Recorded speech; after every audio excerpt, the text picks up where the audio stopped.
Oh, that's okay for me. She's at the other half of the presentation.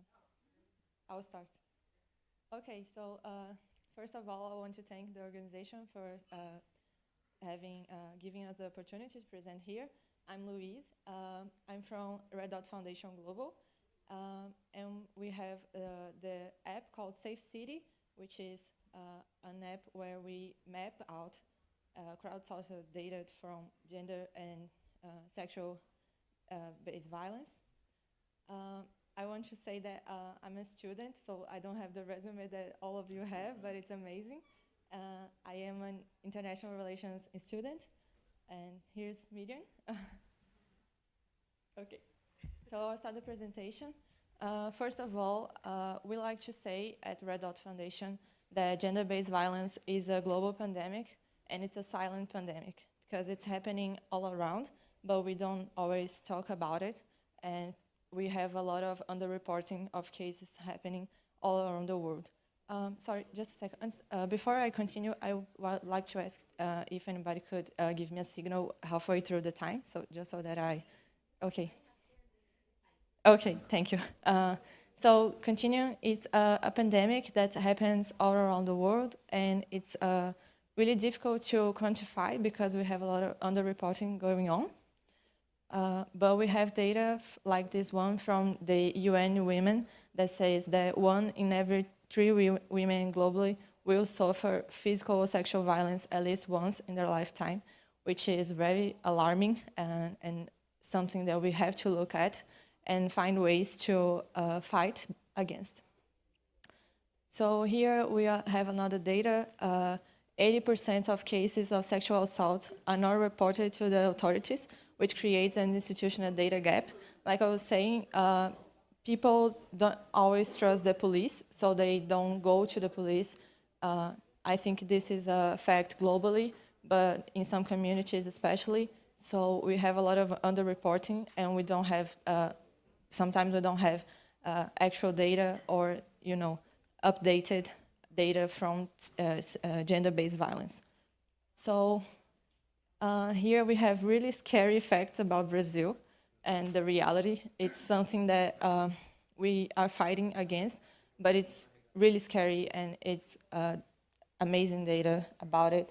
Brazil is the country that has the highest rate of femicide in Latin America. We have 3.5 per 100,000 inhabitants falls victims to femicide in Brazil every year.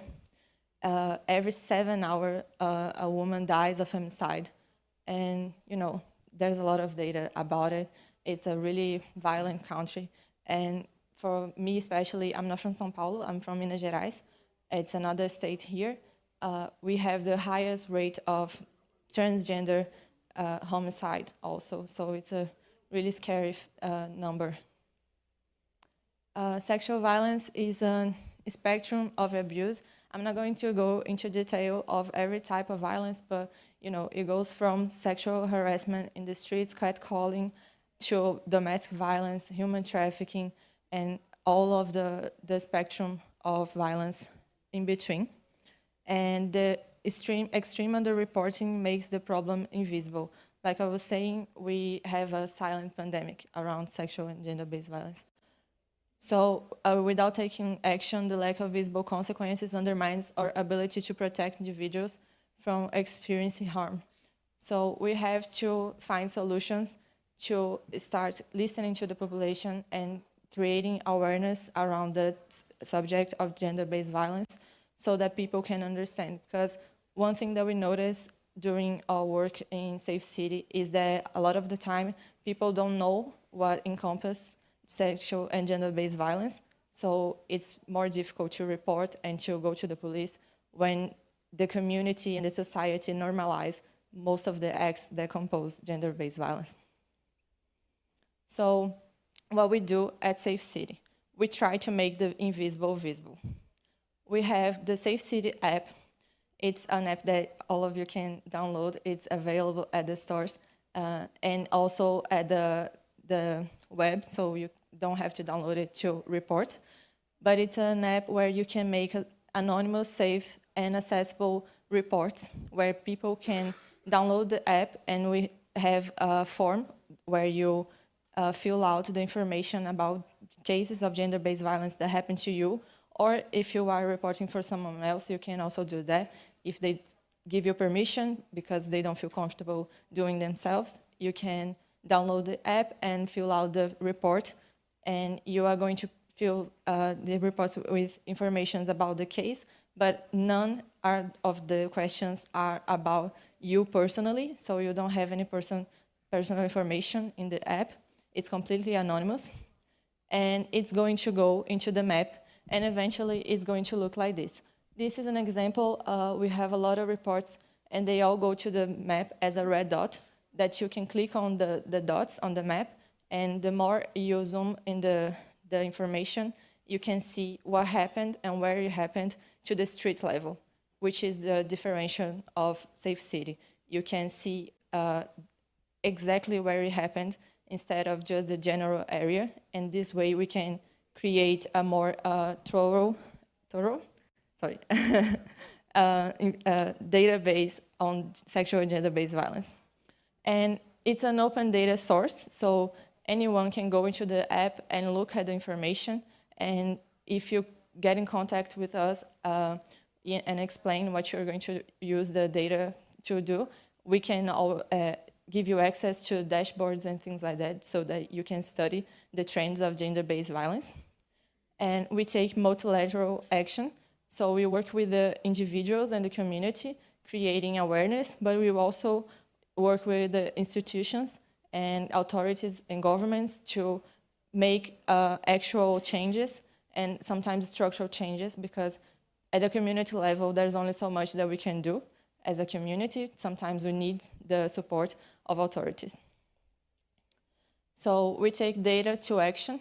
We make we work with individuals, like I said. So we give them a safe place to share their story and find solidarity, and so that they can make better decisions about their own safety. We work with communities to give them access to the information and see what is happening around them. And we work with institutions to make places safer and increase trust in the system. So right now I'm going to give the word to Myrian. She's going to talk about the Brazilian case. Thank you.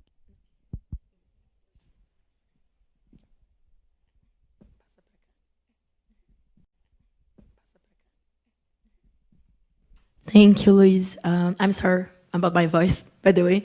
I'm Myrian. I'm a white woman with brown hair on my shoulders, and this is my audio description.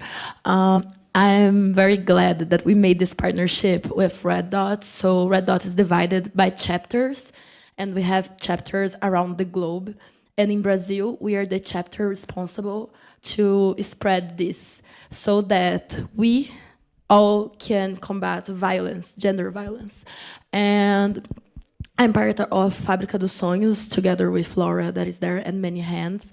And Fábrica dos Sonhos is an organization that works to make places where people can dream more and that they can have more opportunities. So it's very aligned to what we're doing.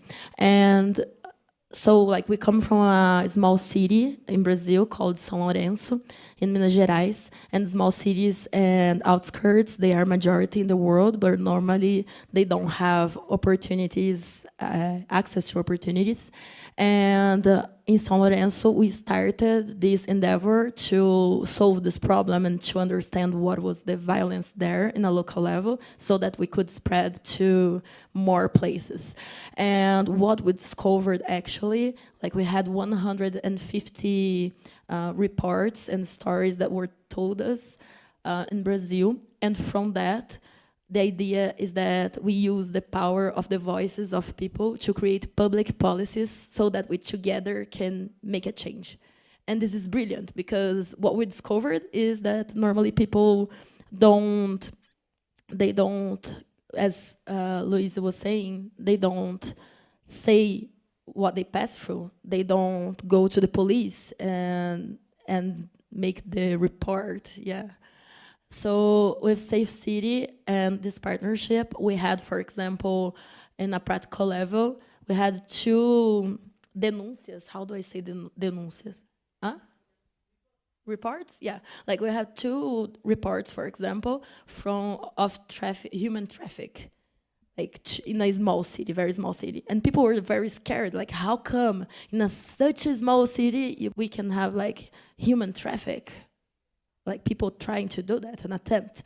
And that was very important because by knowing that, we could go to the government and make official papers and ask for more security, for education, for light on the street. And we are changing the place with people together. And that's what it's about. In the end of the day, it's about like bringing community so that they can also access data and have belonging in like active actions to make a change. It's about partnering with institutions. So globally, Red Dot is doing that, but in Brazil, for example, we are the chapter and we are also partnering with other organizations. So if any of you here in any country want to take part of this with us, you can. Like if you are youth, we're about to launch a program called Champions, where the idea is to have ambassadors all around so that we can have more education about these issues, because there are some type of harassments that people don't even know that they are harassments or that they are a type of abuse. So we need to bring education and we need to bring this conversation to the table, because normally when we talk about that, the room goes empty and we can't allow this to happen anymore.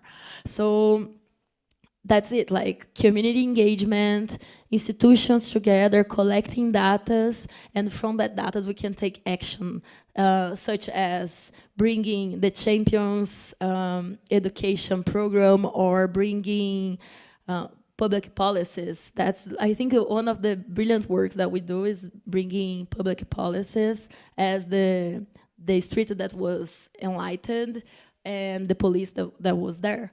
And until now, like, we're very pleased to be partners of Red Dot. Red Dot has been doing a brilliant work in the world. It's been 1 million citizens impacted, more than 250,000 people trained. And if you are interested in have these trainings to know more about how to combat this type of violence, gender violence, you can count on us.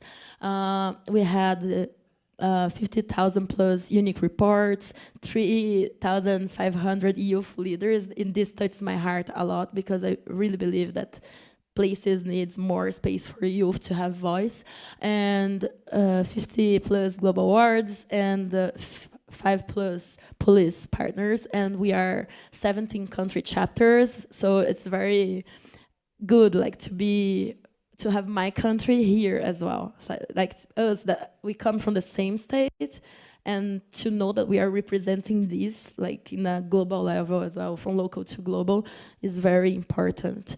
We also have a huge presence in social media, so you can follow us, Safe City app, on Instagram, and we also you can download the app. It's in English, but if you are from Brazil and you want it in Portuguese, we have a translated version of the form, and you can just add Fábrica dos Sonhos on Instagram. It's at Realize com a Fábrica.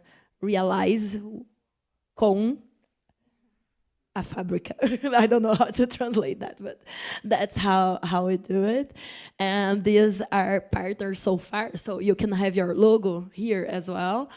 And that's it. Thank you so much. I don't know if you want to complete, if I forgot anything. The app is also in Portuguese right now. And yes, just feel free to connect with us if you are interested. We want you, and yes, come. Thank you, ladies. Congratulations.